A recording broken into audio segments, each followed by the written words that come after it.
The winter wind whipped through the streets of downtown Chicago as David Chen, one of the city's most successful yet private tech entrepreneurs, sat in his penthouse office overlooking the city lights. At 42, he had built his company from a small startup in his garage to a $50 million empire, but something felt empty despite all his success. Earlier that day, while walking to a business meeting, he had witnessed something that shook him to his core. An elderly homeless man had been trying to stay warm near a coffee shop, and David watched as person after person not only ignored him, but treated him like he was invisible. Some even made disgusted faces and whispered comments about cleaning up the streets. That moment triggered memories from David's childhood, when his own family had struggled to make ends meet. He remembered the shame in his father's eyes when they had to rely on food banks, and how people's attitudes changed the moment they learned his family was going through hard times. Sitting in his warm office, surrounded by modern art and expensive furniture, David couldn't shake the feeling that he needed to do more than just write checks to charities. He pulled up recent news articles about homelessness in the city and discovered that the number of people living on the streets had doubled in the past year, with minorities being disproportionately affected. An idea began to form in his mind. What if he could truly understand what these people went through, not just by reading statistics or visiting shelters for an hour, but by living it? As a successful Asian American businessman, he had faced his share of prejudice, but he knew his wealth had shielded him from many harsh realities. David started planning meticulously. He would need to disappear from public life for a while, which meant preparing his company for his absence. He told his board of directors he was taking a sabbatical for personal reasons. Only his trusted assistant, Mr. Wong, would know the truth, and only because someone needed to ensure his business kept running smoothly.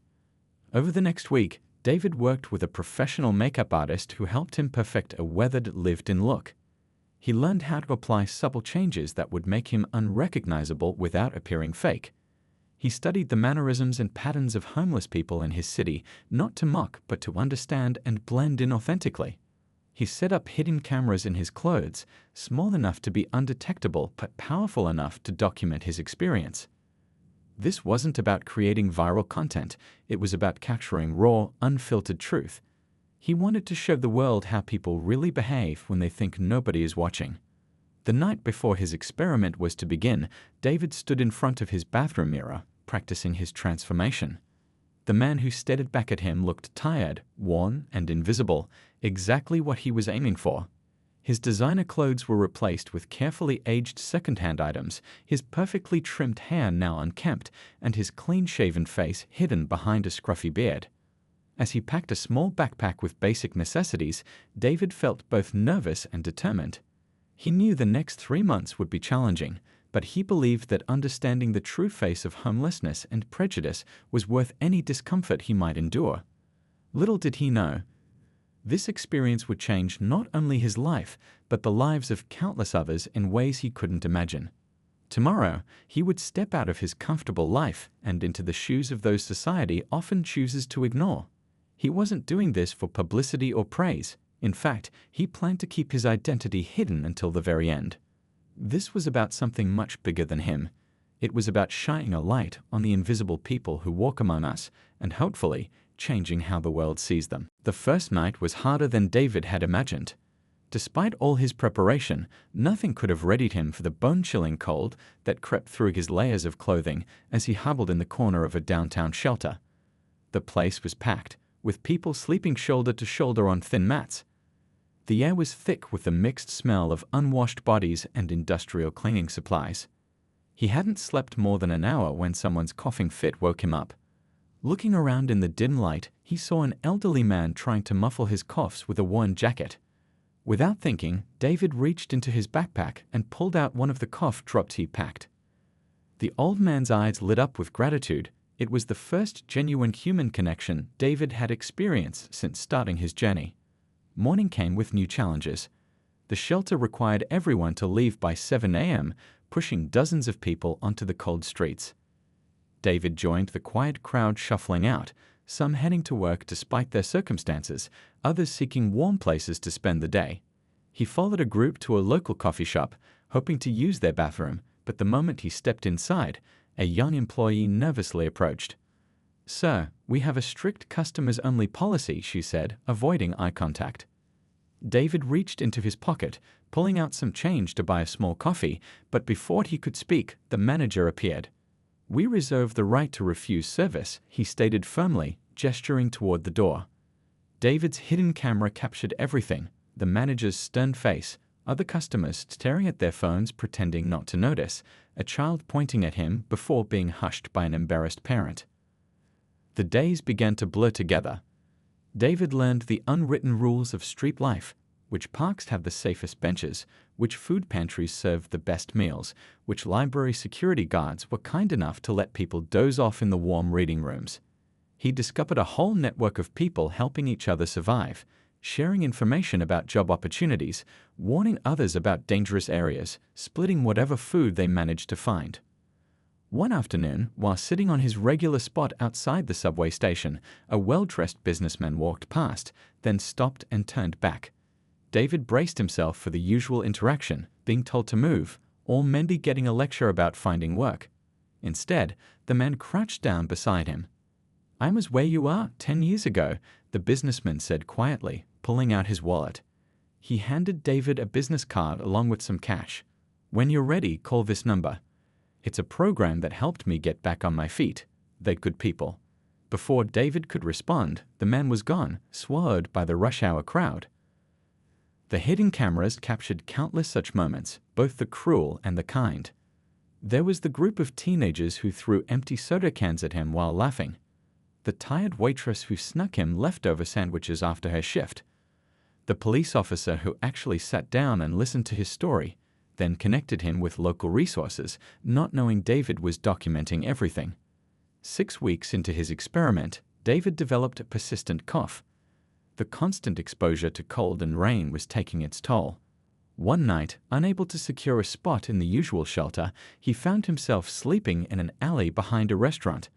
As he drifted off to sleep, he thought about how quickly society had written him off, how easily people had stopped seeing him as human. But what struck him most wasn't the hardship, it was the small acts of kindness from those who had nothing to give. Like the homeless woman who shared her only blanket with him during a particularly cold night, or the street musician who split his meager earnings to help another man buy medicine. These moments of humanity, captured on his hidden cameras, would later become the most powerful part of his documentation. Each day brought new insights into a world that existed parallel to the one he'd known. David realized that his experiment wasn't just about experiencing homelessness.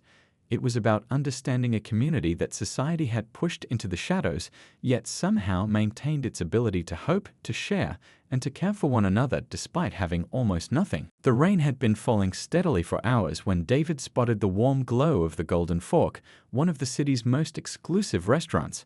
His clothes were soaked through, and his persistent cough had gotten worse.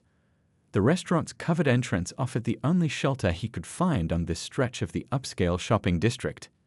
He carefully positioned himself in the corner of the doorway, trying to stay as far from the actual entrance as possible. His hidden camera was recording as usual, tucked safely in the folds of his weathered jacket. Through the windows, he could see people enjoying their expensive meals, the soft lighting making everything look warm and inviting. A young couple hurried past him into the restaurant, the woman pulling her designer coat closer as if his mere presence might contaminate her. The maitre d' gave David a worried glance but said nothing. For almost an hour, he sat there quietly, watching as people came and went, most pretending he didn't exist. Around 9 p.m., the restaurant's owner, Mr. Richardson, stepped outside. He was a tall man in his 50s, wearing an expensive suit that probably cost more than what most people made in a month.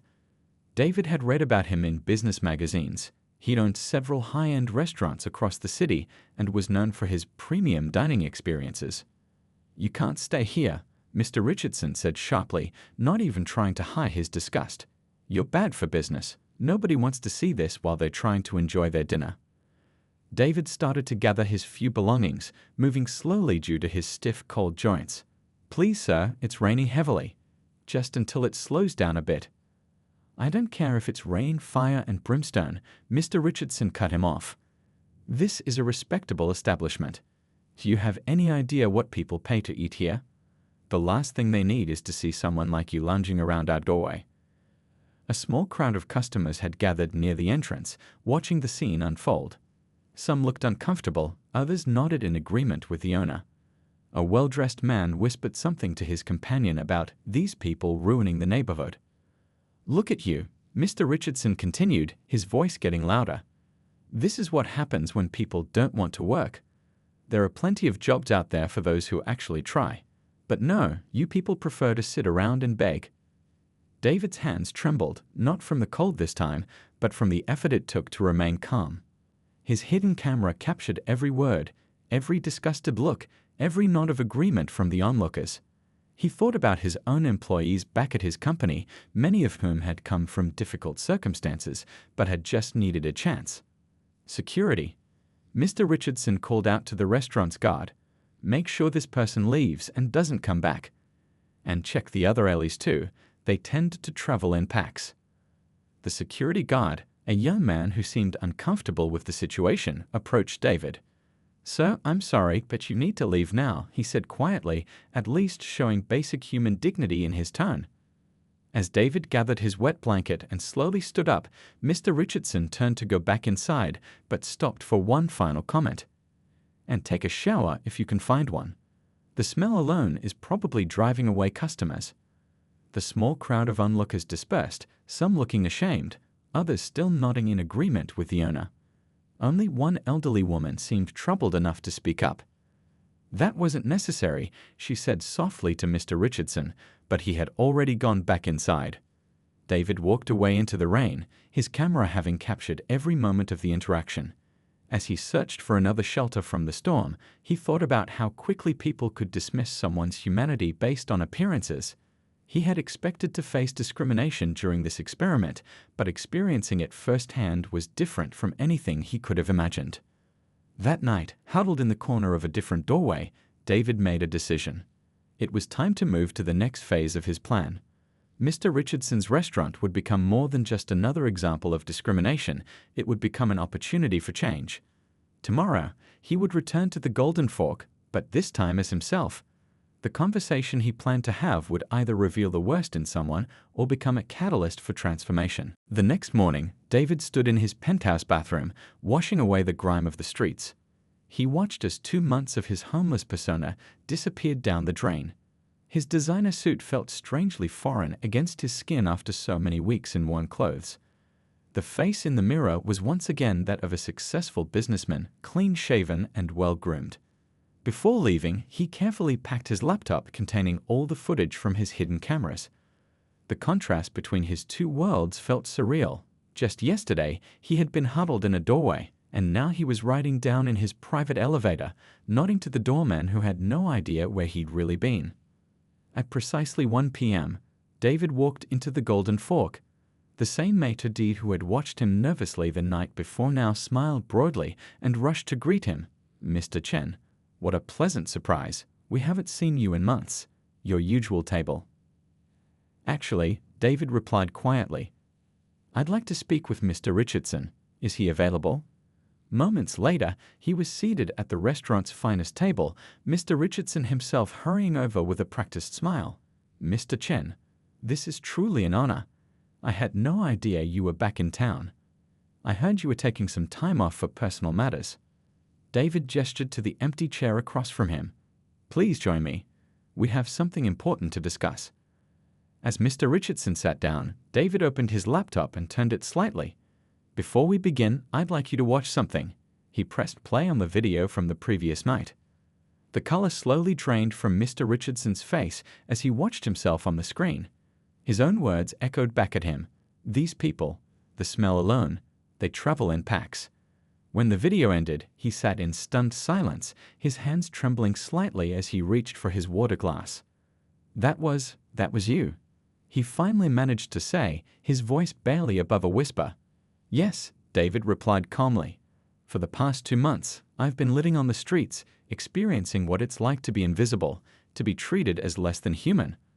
Last night was not the first time I encountered such treatment, but it was perhaps the most memorable." Mr. Richardson's face flushed with shame. "Mr. Chen, I don't know what to say. If I had known." That's exactly the point, David interrupted gently. You didn't know. Just like you don't know the stories of any of the homeless people you've turned away. The former teacher who lost everything caring for his sick wife. The veteran struggling with PTSD. The young woman fleeing an abusive home. Each person you've turned away has a story, but you never bothered to ask. The restaurant owner stared at his hands, unable to meet David's eyes. Are you going to release this video? He asked quietly. That depends on you, David replied, closing his laptop. I'm not here to destroy your reputation or your business. I'm here to offer you a chance to be part of the solution. Mr. Richardson looked up, confusion mixing with hope on his face. What do you mean? I've learned something during my time on the streets, David continued, his voice warm but firm. The biggest barrier facing homeless people isn't always lack of money, it's lack of opportunity. What they need is a chance to rebuild their lives, to regain their dignity. He pulled out a folder and placed it on the table. Inside is a proposal. I want to open a new restaurant, one that will employ and train homeless individuals. Give them the skills they need to return to the workforce. And I want you to run it. Me, Mr. Richardson's eyes widened.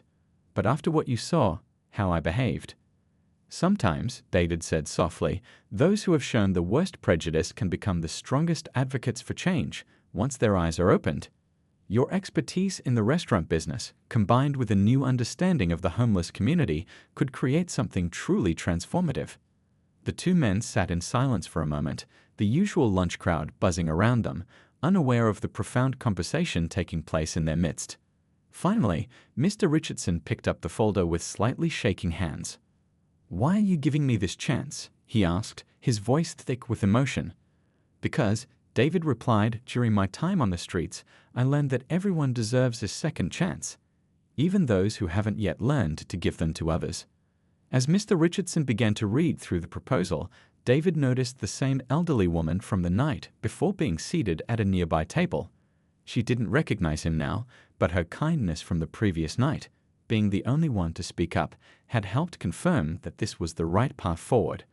Sometimes, change starts with just one person willing to see things differently. The old warehouse took shape slowly over the next few months, transforming from an abandoned building into something beautiful. Mr. Richardson threw himself into the project with unexpected passion, working alongside construction crews and designers to create the perfect space for their new restaurant, Second Chances. The real transformation, though, wasn't in the building, it was in Mr. Richardson himself. Gone was the arrogant restaurant owner who had once looked down on the homeless. In his place was a man who spent his mornings visiting shelters, learning people's stories, and personally interviewing potential employees for their new venture. One cold morning, he sat across from an older man named Thomas, who had been living on the streets for 3 years after losing his job as an accountant. I used to be just like you, Mr. Richardson admitted, his voice soft with understanding. I thought I knew everything about people on the streets. I was wrong about every single thing. The training program began with 15 people from various backgrounds, former teachers, office workers, and skilled laborers who had fallen on hard times. Mr. Richardson insisted on providing not just job training, but also stable housing during the program. You can't focus on learning when you're worried about where you'll sleep, he explained to David during one of their weekly meetings. David watched from the sidelines as Mr. Richardson worked tirelessly with each trainee. There were challenges, of course. Some struggled with the schedule after years of irregular living. Others needed extra help with basic skills they'd lost touch with. But Mr. Richardson showed a patience that surprised everyone who had known him before. Remember when you threw me out of your restaurant doorway? One of the trainees asked him one day, having recognized him from a previous encounter. Instead of getting defensive, Mr. Richardson used it as a teaching moment for everyone. I did, he admitted in front of the whole group, and that shame will stay with me forever. But it also taught me that we're all one unfortunate event away from needing help. The real measure of a person is not how they act when they're up, but how they treat others when they're down. The restaurant's menu was crafted to reflect the diverse backgrounds of its staff. Thomas, the former accountant, surprised everyone with his knowledge of international cuisine from his traveling days. Another trainee had worked as a baker before losing her home, and her fresh bread recipes became a cornerstone of their offerings. As opening day approached, local media caught wind of the story. Mr. Richardson insisted on doing interviews alongside the trainees, making sure their voices were heard too. "This isn't about me being some kind of savior," he told reporters. "It's about recognizing that talent and potential exist everywhere, even in places we've been trained to ignore." David remembered the night he had sat in that doorway, cold and wet, watching through the windows as people enjoyed their expensive meals. Now he stood in their new restaurant, watching Mr. Richardson teach proper table setting to a group of eager learners. The pride in their eyes as they mastered each new skill was worth more than any luxury dining experience. The most touching moment came when Mr. Richardson spotted a homeless man outside their new restaurant during a staff training day. Instead of calling security, he walked outside with a warm smile. "Would you like to come in?" he asked. "We're training our new staff, and we could use some feedback on our menu items." The man hesitated, clearly expecting to be shooed away. But Mr. Richardson waited patiently, holding the door open. "Everyone deserves a warm meal and a chance to be treated with dignity," he said, echoing words that David had spoken to him months ago. That single moment, captured by one of the staff members on their phone, would later become the symbol of everything Second Chances stood for, not just a restaurant, but a place where barriers between people broke down over shared meals and shared stories. A year had passed since Second Chances opened its doors, and the changes went far beyond what anyone had imagined. The restaurant had become one of the city's most popular dining spots, not just for its excellent food, but for the warmth and genuine care that filled the space. One busy evening, Mr. Richardson stood in the kitchen, watching his staff work with professional precision. Thomas, once homeless, now managed the restaurant's finances and had trained 3 other former homeless individuals in bookkeeping. The fresh bread that everyone raved about came from their bakery section, run by people who once slept in shelter beds. "Remember our first week?" Mr. Richardson asked the head chef, who had been among the original 15 trainees. "We were all so nervous about everything going wrong." The chef laughed, expertly plating a beautiful dish. "Now look at us, we're teaching others." They had started a mentorship program where graduates of their training program helped newcomers adjust. The sight of former trainees now confidently training others brought tears to Mr. Richardson's eyes sometimes. "When I think about how I used to treat people," he would say, shaking his head. The restaurant's success caught the attention of other business owners. One day, a group of restaurateurs from across the city came to observe their operation. "We want to understand how you do it," they said. Mr. Richardson spent hours showing them around, introducing them to staff members who openly shared their stories. "The secret," he told them, "is treating everyone with dignity from the start. These aren't charity cases, they're skilled individuals who just need a chance to prove themselves." He showed them their training program, their housing support system, and most importantly, their results, an 85% success rate in permanent job placement. The impact spread beyond the restaurant industry. A local hotel chain started their own training program, hiring several Second Chances graduates as consultants. A tech company created a special internship program for people transitioning out of homelessness. Even small coffee shops began rethinking their policies about serving homeless customers. David watched all this unfold with quiet satisfaction, but it was the small moments that touched him most. Like when a businessman who had once ignored homeless people on the street now sat down regularly to have lunch with the staff, learning their stories, or when a former trainee used her first paycheck to buy meals for people still living on the streets. One particularly meaningful day came when they hosted a special dinner for homeless individuals from local shelters.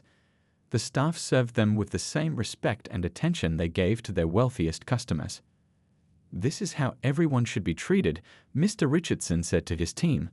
"Never forget that we're not just serving food, we're serving hope." The restaurant's walls were now decorated with before and after photos of successful graduates, each with their own story. Customers would often stop to read these stories, sometimes wiping away tears. But they weren't sad tears. They were tears of hope and recognition of shared humanity. Mr. Richardson had also changed how he ran his other restaurants. Gone were the harsh policies against homeless people. Instead, each location now had a program to provide meals to those in need, and his staff were trained to treat everyone with respect, regardless of their appearance or situation. Some nights, after the restaurant closed, Mr. Richardson would sit with new trainees, sharing his own story of transformation. "I was the worst kind of person," he would admit. "I thought success made me better than others. Now I know that true success is measured by how we lift each other up." A young trainee once asked him why he worked such long hours when he already owned successful restaurants. Mr. Richardson looked around the busy kitchen at the faces of people who had gone from sleeping on streets to building new lives and smiled. "This isn't work," he said. "This is making right what I got wrong for so many years. And every day, when I see someone discover their own worth, I feel like I'm the one receiving a second chance." 18 months after David's experiment began, he sat in his office reviewing the final cut of a documentary that would tell their story.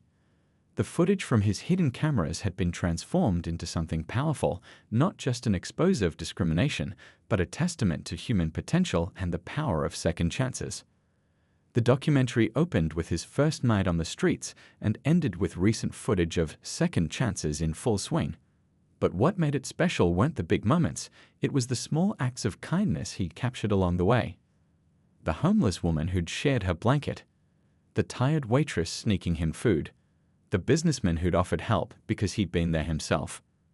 "Are you sure about releasing this?" his assistant asked, watching David's face as the final scene played out. "It'll change how people see you." David smiled, remembering the cold nights and harsh words, but also the unexpected friendships and moments of pure humanity he'd witnessed. "That's exactly why it needs to be shared," he replied. The documentary premiered at a special screening at Second Chances. The audience was a mix of business leaders, local politicians, social workers, and most importantly, people from the homeless community. As the lights came up after the showing, the room sat in stunned silence before erupting in conversation.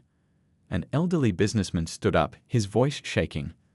"I've walked past homeless people every day for 30 years, he admitted. "After tonight, I'll never look at them the same way again." He then announced he would donate 3 of his buildings for transitional housing programs. The city's mayor, who had attended the screening, pledged to review and reform homeless policies. But the most powerful moment came when a young woman in torn clothes stood up. "I've been living on the streets for 2 months, she said. "Tonight is the first time I've felt like people could see me as a person, not a problem." What happened next wasn't planned. Mr. Richardson walked to the front of the room and spoke from his heart. He shared how he'd gone from someone who called security on homeless people to understanding that everyone has value and potential. As he talked, several other business owners in the audience began standing up, offering jobs, resources, and support. The ripple effect spread quickly. Within months, similar programs started popping up in other cities. David's company created a foundation dedicated to funding these initiatives, with Mr. Richardson heading the restaurant training division. They didn't just copy the Second Chances model, they'd adapted it to each community's needs. The original 15 trainees from Second Chances became leaders in their own right. Thomas, the former accountant, now ran financial literacy programs for homeless individuals. Others became trainers, managers, and advocates, each giving back in their own way. One day, David visited a new training location in another city. As he watched the busy kitchen, he spotted a familiar face, the security guard from that rainy night at the Golden Fork. He had quit his job to join their program as a trainer, saying he never wanted to turn away another person in need. The most beautiful part was how the story kept growing. Each person who graduated from their program had their own story to tell, their own journey from invisibility to dignity. These stories became part of the bigger narrative, showing that change was possible not just for individuals, but for entire communities. During a quiet moment at Second Chances, David found Mr. Richardson sitting alone after closing, looking at the wall of success stories. "Do you ever think about that night?" David asked, referring to their confrontation in the rain. Mr. Richardson nodded slowly. "Every day," he replied, "but not with shame anymore. That moment of being my worst self led to becoming my best self. And every time we open our doors to someone new, every time we help someone rebuild their life, it feels like we're all getting another chance at being better humans." As they sat there, a light rain began falling outside, just like that pivotal night. But now, instead of turning people away, Second Chances had become a beacon of hope. Its warm lights and open doors welcomed everyone, reminding the world that sometimes the biggest transformations start with the smallest moments of seeing each other's humanity.